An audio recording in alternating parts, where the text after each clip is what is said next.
എന്തെങ്ങനെ നോക്കുന്നത്? ഈ ഇരിപ്പ് കാണുമ്പോ എനിക്ക് ഓർമ്മ വരുന്നത് എന്താണെന്നറിയോ? വിജയ് വീട്ടിലേക്ക് ആദ്യം കയറി വന്ന ദിവസം.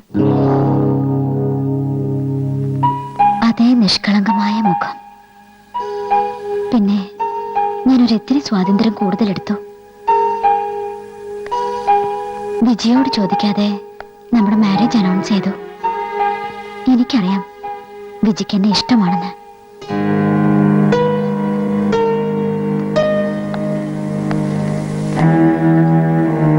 സന്തോഷായില്ലേ? സന്തോഷായി, ഒരുപാട് ഒരുപാട് സന്തോഷായി. ഇന്ന് ഒരു പാട്ട് പാട്. പാട്ട്? ഏത് പാട്ട്? താരാട്ട്. താരാട്ട്? അമ്മ കുഞ്ഞിനെ ഉറക്കുന്ന താരാട്ടല്ല, ഭർത്താവ് ഭാര്യ ഉറക്കുന്ന താരാട്ട്. മനസ്സിലായില്ല അല്ലേ? ഞാൻ കേൾപ്പിക്കാം.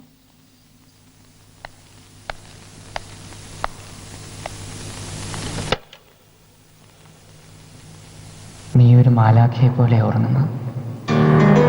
സ്വപ്നം കാണുക. ഞാൻ വരുമ്പോ എന്ത് സ്വപ്ന കണ്ടെന്ന് പറയണം. ഞാൻ അധികം വൈകില്ല കേട്ടോ. പിന്നെ നിന്നെ എനിക്ക് വളരെ വളരെ വളരെ വളരെ വളരെ ഇഷ്ടമാണ്. ഇനി ചാച്ചിക്കും.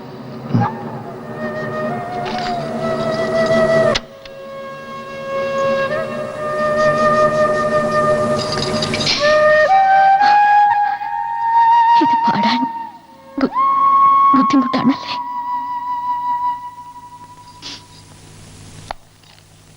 സാരമില്ല, നമുക്ക് മാരേജിനെ കുറിച്ച് സംസാരിക്കാം.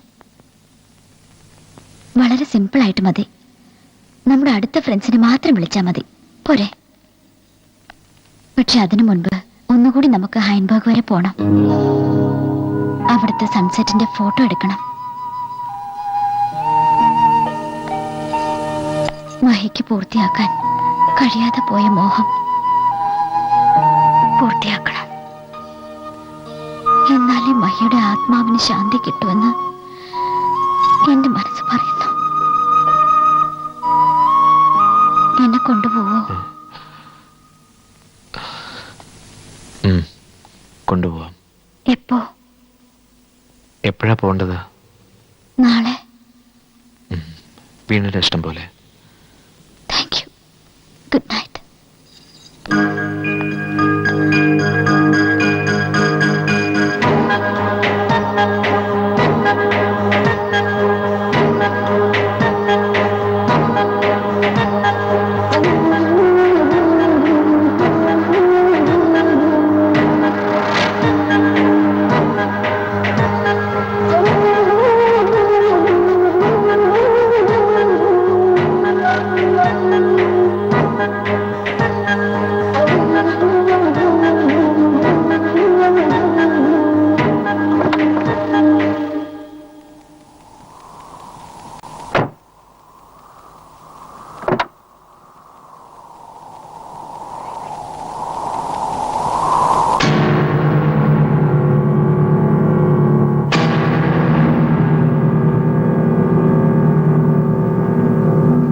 എന്താ അവിടെ നിന്നേ? വരൂ.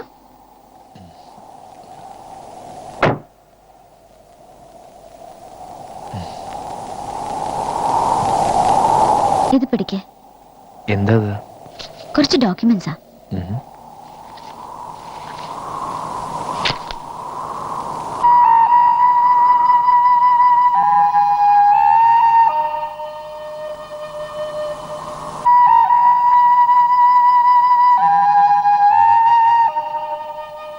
അസ്തമന സൂര്യന് എന്തൊരു സൗന്ദര്യമാണല്ലേ!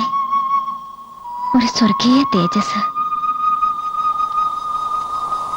എന്റെ മഹി മരിച്ചതല്ല, കൊന്നതാണ്. സൂര്യനെ കുറുകെ ഒരു കിളി പറന്നു പോയിരുന്നെങ്കിൽ എന്ത് രസായിരുന്നേനല്ലേ? കൊന്നത് നീയാണെന്ന് എനിക്കറിയാം.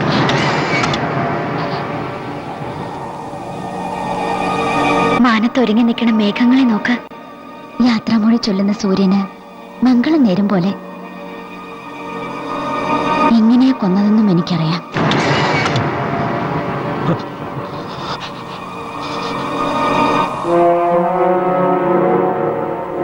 ഫയല് തുറന്നു നോക്ക്. ഉം.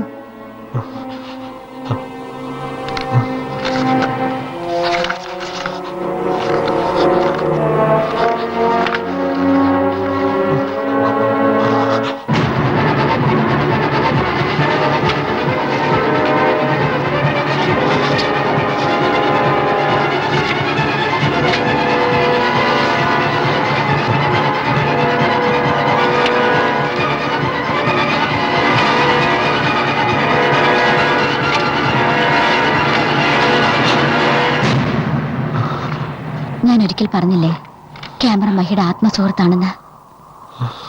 ആത്മസുഹൃത്തുക്കൾ ഒരിക്കലും ചതിക്കില്ല. ഇത്രയും തെളിവ് പോരെ? പോലീസിനത് മതി. കൊലക്കുറ്റത്തിന് നിന്നെ ശിക്ഷിക്കും, 14 വർഷം.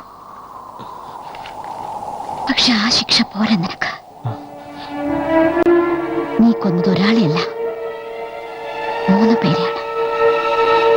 എന്റെ മഹി, എന്നെ, പിന്നെ ഞങ്ങളുടെ കുഞ്ഞിനെ. അതിന് 14 കൊല്ലം ഒട്ടും പോരാ.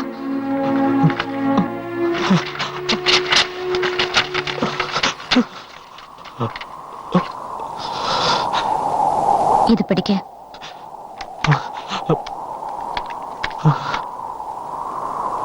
എന്താ നിന്റെ കൈ വിറയ്ക്കുന്നേ? എന്റെ മഹിയെ കൊല്ലുമ്പോഴും ഇതുപോലെ വിറച്ചിരുന്നോ? എങ്ങനെ ചെയ്യാൻ തോന്നി നിനക്ക്? പാവായിരുന്നില്ല എന്റെ മഹി. എന്തിഷ്ടായിരുന്നു നിന്നെ. നീ ഒന്ന് കൈനീട്ടിരുന്നെങ്കിൽ എന്റെ മഹി ഇപ്പോ എന്നോടൊപ്പം ഉണ്ടായേനെ. മഹിയെ ഞാനും കണ്ടുമുട്ടിയത് ഏതോ മുൻജന്മ സുഹൃത്തം ചെയ്ത 2 ആത്മാക്കളെ പോലെയാ. ഞങ്ങൾ ഒന്നായി, ഒരാത്മാവായി. ഞങ്ങളെ ഒന്നാക്കിയത് മനുഷ്യരല്ല, ദൈവമാണ്. എന്തിനു ഞങ്ങളുടെ ഇടയിലേക്ക് നീ വന്നത്? ഒരു ദുശകുനം പോലെ. സ്നേഹമായിട്ട് പെരുമാറിയത് കൊണ്ട് നിന്നോട് എനിക്ക് പ്രേമാണെന്ന് കരുതിയോ?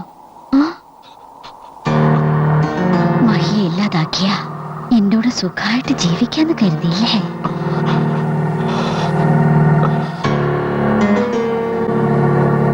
പാർട്ടിയിൽ വെച്ച് നിന്നെ കല്യാണം കഴിക്കാൻ പോണോന്ന് പരസ്യമായിട്ട് പറഞ്ഞത് എന്തിനാണെന്നറിയോ?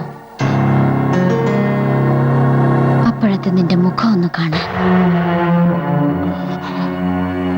വിരിച്ചെടുത്ത വലയിൽ തന്റെ ഇര കുടുങ്ങിയെന്ന് കരുതി ചിരിക്കുന്ന ചിലന്തിയുടെ സന്തോഷം ഒന്ന് കാണാൻ.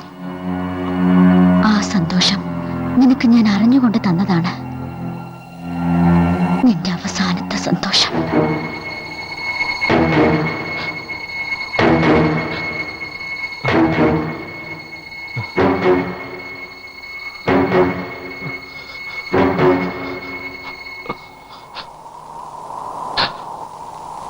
എന്നെ കിട്ടാനല്ലേ നീ മഹിയെ കൊന്നത്? എന്നെ കിട്ടിയില്ലെങ്കിലോ? നീ ജീവിക്കും, ജീവിക്കണം. എന്നെ ഓർത്ത് ഓരോ നിമിഷവും നീറി നീറി ജീവിക്കണം. അതാണ് നിനക്ക് ഞാൻ തരുന്ന ശിക്ഷ. എത്ര ജന്മം എടുത്താലും ഈ വീണ മഹിയുടെ മാത്രമായിരിക്കും. നിനക്കെന്നെ കിട്ടില്ല ഒരിക്കലും, ഒരിക്കലും.